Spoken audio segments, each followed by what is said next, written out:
I'm about 50 minutes north in the mountains, north of Boise.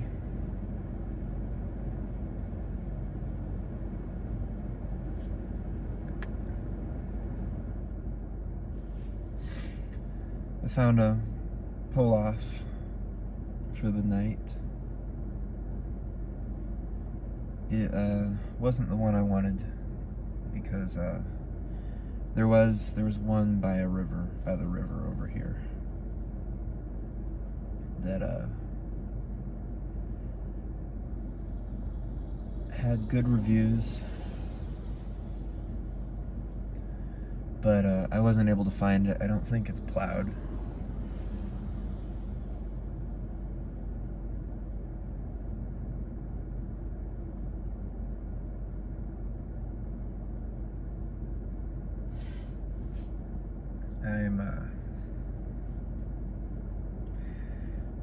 I'm gonna get ready here to tuck in for the night a little bit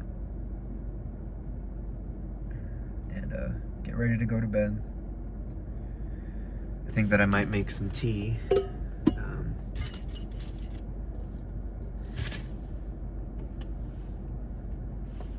I have a lid around here for this somewhere.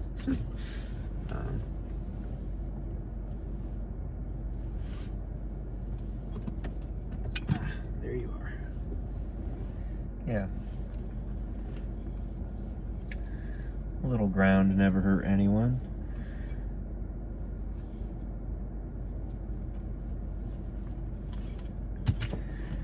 I know I didn't record very much today, so I just thought maybe I should just talk a little bit about the day, what I did. It was very eventful. I got a lot done.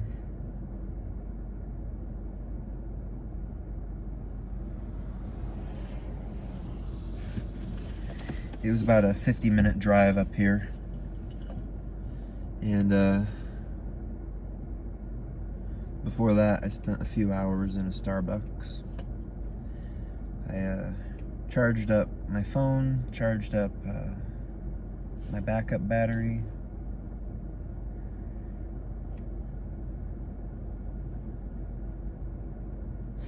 My computer has been having issues charging. I'm wondering if it's because of how cold it got the past few days in the car. This is my 7th day on the road. And if all goes well, if all goes according to plan, I'll be spending 2 more weeks out on the road. But I'll be visiting Oregon for the first time tomorrow. I'll head back down the mountain to Boise, and I've got a site picked out, which will actually include me going to Washington State for the first time. It's right on the state line, just over the river, in Washington. So I'll be visiting 2 new states tomorrow.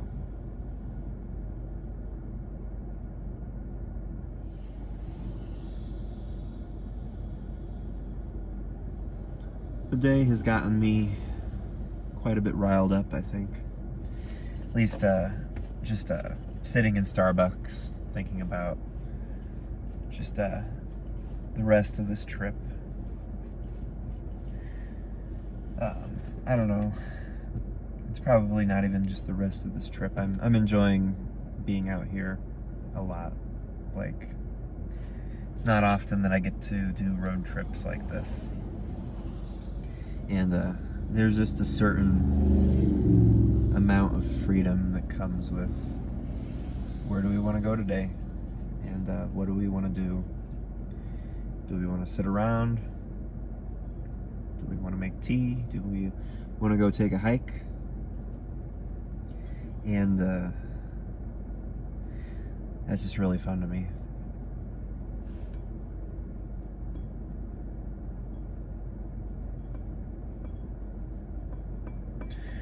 So I guess if you don't know, um, I think a lot about towns. I'm from South Bend, Indiana, originally, and right now it has about 101,000 people. And growing up in the town, at least the story that I've gathered, the town's seen better days. And I think about that quite a bit. I think about just what that means. I think about just the culture that shapes in the minds of whoever grows up there. I was born in a hospital that no longer exists. They demolished it, I think probably over 10 years ago now. And then they moved it to another town not too far away called Mishawaka. And so it's a Rust Belt town. And it's the home of the Studebaker car, which no longer is manufactured. They closed down in about the 70s, the 1970s. And even before that, like, they were struggling.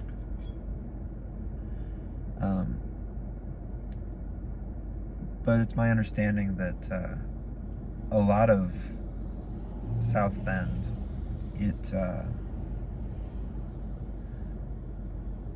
a lot of the town, like when the big car company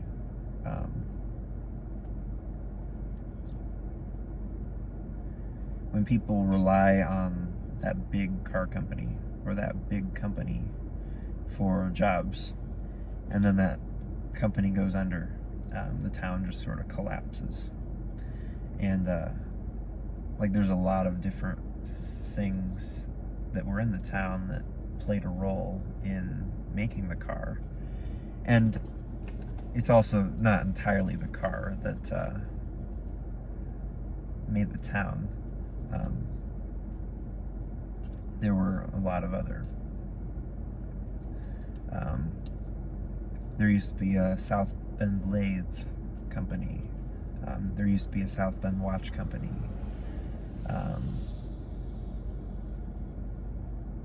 And then a lot of it's from outside forces too, with I'm smelling gas. Hope I'm not poisoning myself.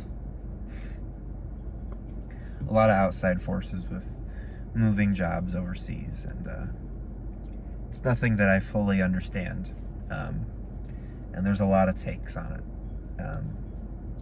but I think the simple fact of the matter that I understand best is that the town has seen better days, and it collapsed in a lot of different ways, just job-wise. And so a lot of people are hurt by that, and a lot of people had to move on. I've heard a lot of comments about South Bend, and people saying, like, that town is I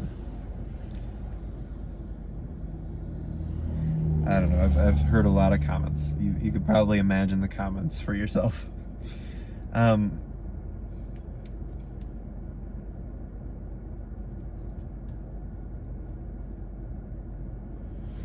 So yeah, there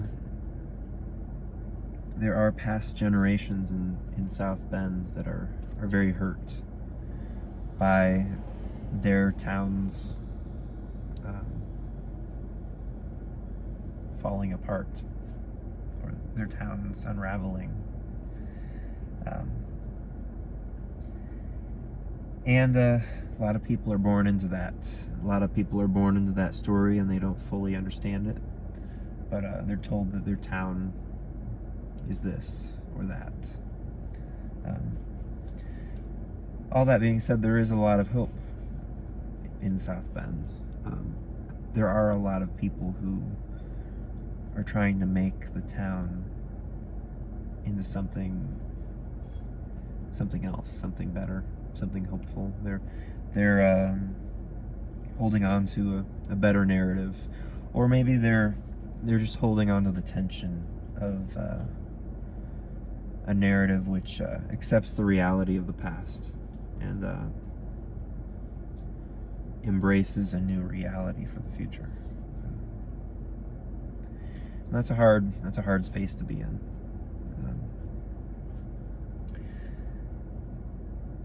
I didn't move because I hated the town. I moved for a job. But right now I'm a resident of South Dakota, and I'm just going on some adventures. And I just wanted to record this adventure and mainly just document it for my own sake. I take a lot of photos, and a lot of those photos never see the light of day. So I thought this would be a pretty good medium for telling a story, documenting an adventure. I'm hoping that there will be between 21 and 25 episodes or 25 chapters for this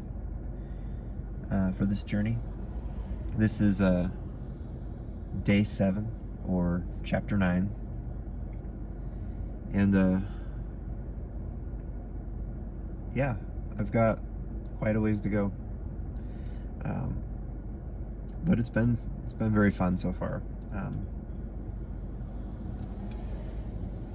There have been a lot of cold nights. There's been a lot of driving.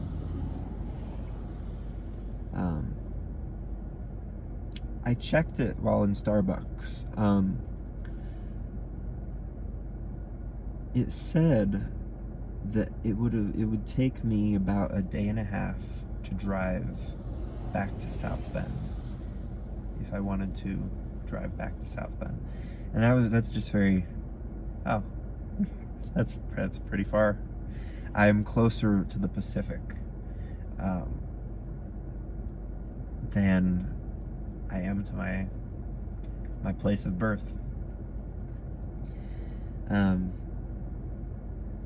I've also never seen the ocean. That's one of the goals of this journey. I've never seen the ocean, and I'm excited to see the Pacific for the first time.